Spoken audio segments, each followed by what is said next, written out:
आनो भद्रः क्रतवो यन्तु विश्वतो दाब्धासो अपरितास उद्धिदः। शुक्ल यजुर्वेद के इस श्लोक का मीनिंग यही है कि जीवन में इस ब्रह्मांड से चारों दिशाओं से मेरे पास सही विचार आए, मैं जीवन में सही लोगों से मिलूं, सही ज्ञान को प्राप्त कर पाऊं और जीवन में उस ज्ञान को कार्यरत करता हुआ जाज्वल्यमान बनूं। यही इस श्लोक का मीनिंग है। इसका दूसरा पक्ष ये भी होगा कि ज्ञान जहाँ से भी मिले, जिस व्यक्ति से भी मिले, जिस क्षेत्र से भी मिले, सही ज्ञान को ग्रहण कर लेना चाहिए। और हम सब परमात्मा से ये प्रार्थना करेंगे कि आनो भद्रा श्लोक को हमारे जीवन में स्थायित्व मिले और ये हमारे जिंदगी में घटित हो। तो आइए इसी मनसा के साथ आरंभ करते हैं। तो चलिए।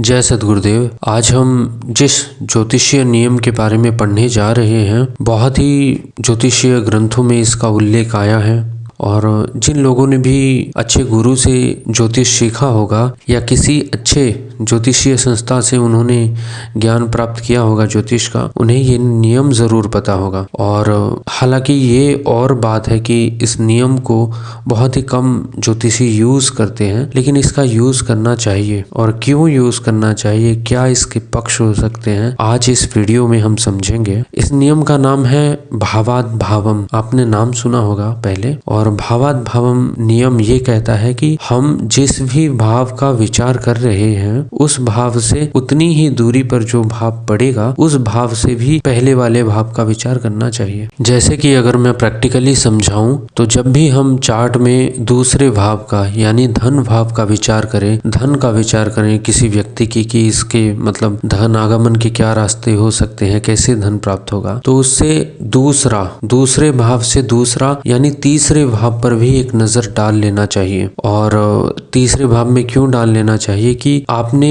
ये चीज आप भी मानते होंगे कि धन आगमन के लिए हमें पराक्रम करना पड़ता है। परिश्रम तो खैर सभी करते हैं, पराक्रम बहुत कम दिखा पाते हैं। तो पराक्रम भाव पे भी एक नजर डालनी चाहिए। ये और बात है कि कुछ लोगों को मतलब पैटर्नल प्रॉपर्टी ही मिल जाता है, उनकी बात अलग है। मोस्ट ऑफ द केसेस में जो चार्ट आते हैं उनको खुद ही परिश्रम करना होता है, खुद ही खड़े करते हैं। और दूसरी बात, अगर सहूलियत से पैतृक संपत्ति मिल भी गई है तो हम उस पैतृक संपत्ति को कैसे आगे बढ़ा पाएंगे या कितना यूज कर पाएंगे, भोग कर पाएंगे, उसके लिए भी पराक्रम चाहिए। तो जो कि तीसरे भाव से देखा जाता, इसलिए कहा गया है कि जब भी दूसरे भाव का विचार किया जाए और धन का विचार किया जाए तो दूसरे से दूसरा यानी तीसरे भाव पर भी नजर डाल लेना चाहिए। वैसे ही तीसरे भाव का जब पराक्रम का विचार किया जाए तो तीसरे से तीसरा यानी कि फिफ्थ हाउस पर एक नजर डाल लेनी चाहिए। क्योंकि हम जिस चीज के ऊपर या जिस विषय के ऊपर, जिस फील्ड में पराक्रम कर रहे हैं, उस क्षेत्र में हमारी मतलब बौद्धिक क्षमता कैसे कार्य करेगी, हमारी तार्किक क्षमता कैसे कार्य करेगी, हम उस क्षेत्र में कितना ज्ञान के साथ आगे बढ़ पाएंगे। क्योंकि ज्ञान आधार होता है और ज्ञान के बाद ही क्रिया रूपेण हम उसे कर पाएंगे। तो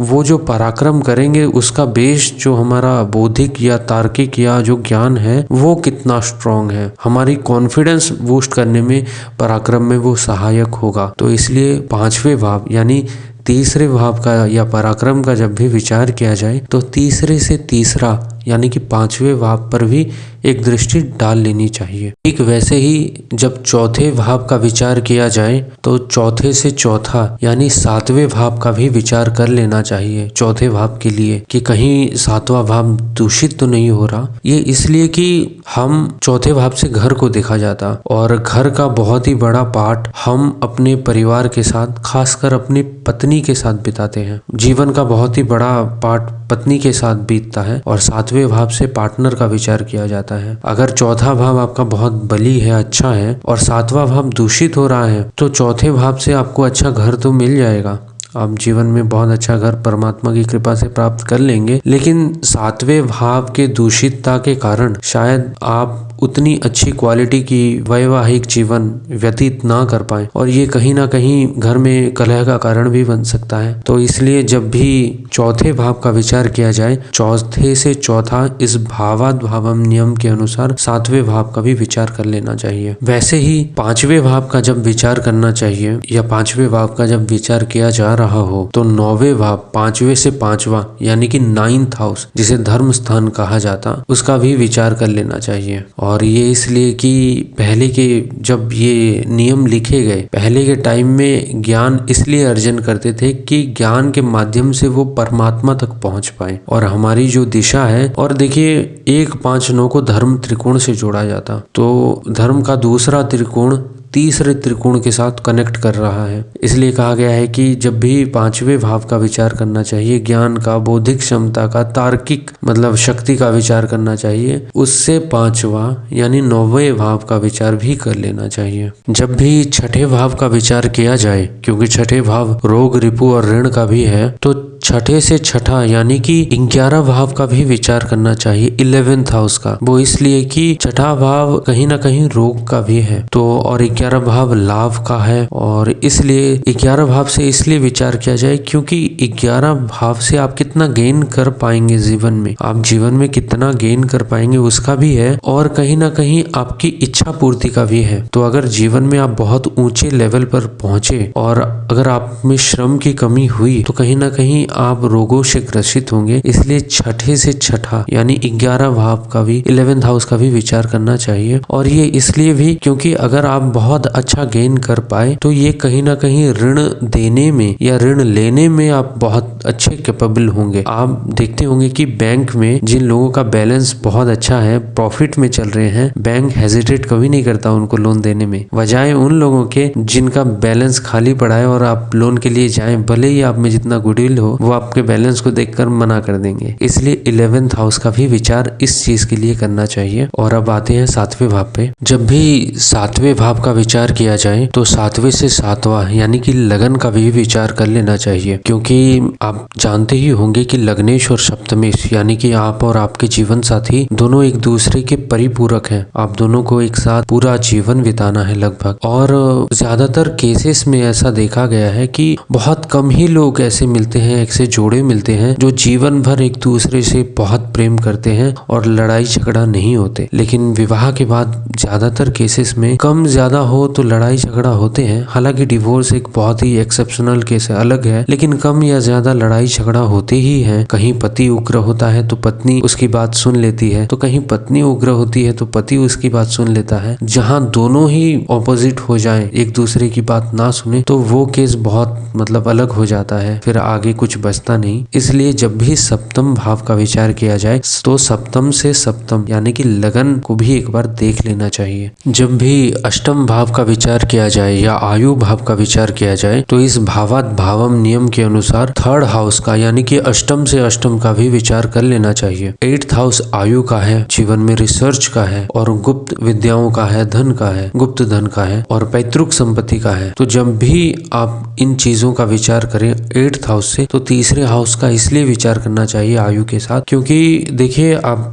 जानते होंगे कि बहुत कम व्यक्ति जो अपने इंद्रियों को एक्सरसाइज नहीं कर पाते, जो देख नहीं पाते, सुन नहीं पाते, उनकी आयु बहुत ही कम रहती ही है। वो ज्यादा दिन शायद नहीं बच पाते। ये रिसर्च से भी शायद डॉक्टरों ने प्रूव किया है। उसके बजाय जो लोग अपने हैबिट्स को कंटिन्यू करते हैं, जो आप देखते होंगे कि स्पोर्ट्स में दिलचस्पी ले रहे हैं, अपने इंडोर गेम में दिलचस्पी ले रहे हैं, कुछ ना कुछ कर रहे हैं हैबिट्स में, और शक्ति का श्रम यानी कि शक्ति एक्सरसाइज हो ही रहा है, तो उन लोगों के बचने के चांसेस या आयु कंपैरेटिवली ज्यादा होते हैं। तो इसलिए जब भी अष्टम भाव का विचार किया जाए तो अष्टम से अष्टम तीसरे भाव का एक बार विचार कर लेना चाहिए। जब भी 9वें भाव का विचार किया जाए, भाग्य स्थान का विचार किया जाए, धर्म स्थान का विचार किया जाए यानी कि 9th हाउस, तो 9th से 9th यानी 5th हाउस को भी एक बार देख लेना चाहिए, कहीं 5th हाउस दूषित तो नहीं हो रहा। क्योंकि देखिए 9वें भाव जहाँ धर्म का है तो धर्म का रास्ता जो है वो ज्ञान के मतलब आधार पर चलता है। तो ये भी देख लेना चाहिए कि उस व्यक्ति में ज्ञान, बौद्धिक क्षमता, तार्किक क्षमता कितनी है, कहीं वो अंदर से खोखला तो नहीं, और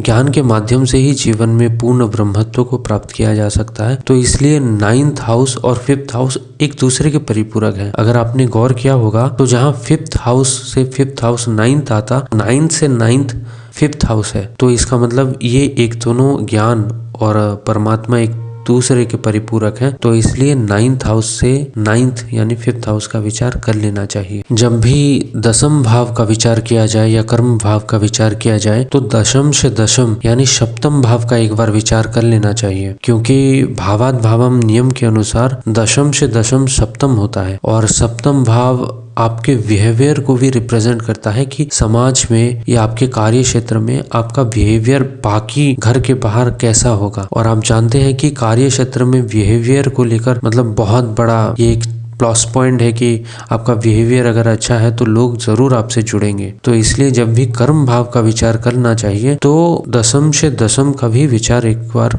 यानी कि 7th हाउस का कर लेना चाहिए। जब भी लाभ भाव का विचार किया जाए यानी कि 11th हाउस का, तो 11 से 11वां यानी कि 9th हाउस को भी एक बार देख लेना चाहिए। वो इसलिए कि जीवन में लाभ भाग्य से प्राप्ति हो सकती है।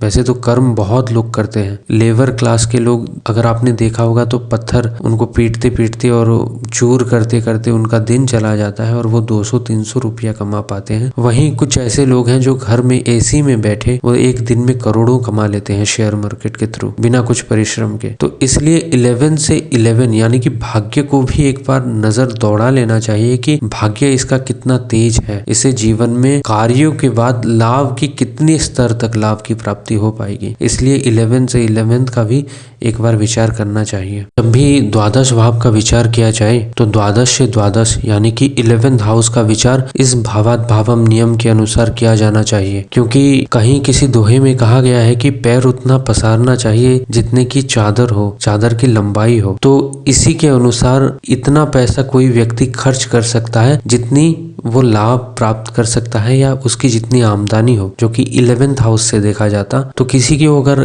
किसी के खर्चे को नापना हो तो 11th हाउस से वो पता चल सकता है। तो इसलिए जब भी 12th हाउस देखा जाए तो 12th से 12th यानी कि 11 भाव को भी एक बार नजर दौड़ा लेना चाहिए। तो ये था भावात भावम नियम, यानी कि उस भाव से उतनी ही दूरता में जो भाव पड़े उसको भी विचार करना चाहिए, इसमें ये कहा गया है। और इस भावात भावम नियम को जब चार्ट में प्रयोग किया जाता है तो बहुत सटीक परिणाम आते हैं। और अगर सद्गुरुदेव की कृपा रही तो आगे के वीडियोस में हम इस नियम को प्रैक्टिकली चार्ट्स पर अप्लाई करके समझेंगे। और आशा करता हूँ कि ये वीडियो आपको बहुत अच्छा लगा होगा। और बस यही कह सकता हूँ, अच्छे से रहिए। सर्दी बढ़ गई है शायद, तो अपना ध्यान रखिए और मिलते हैं आगे के वीडियोस में। तब तक के लिए जय हिंद, जय सद्गुरुदेव।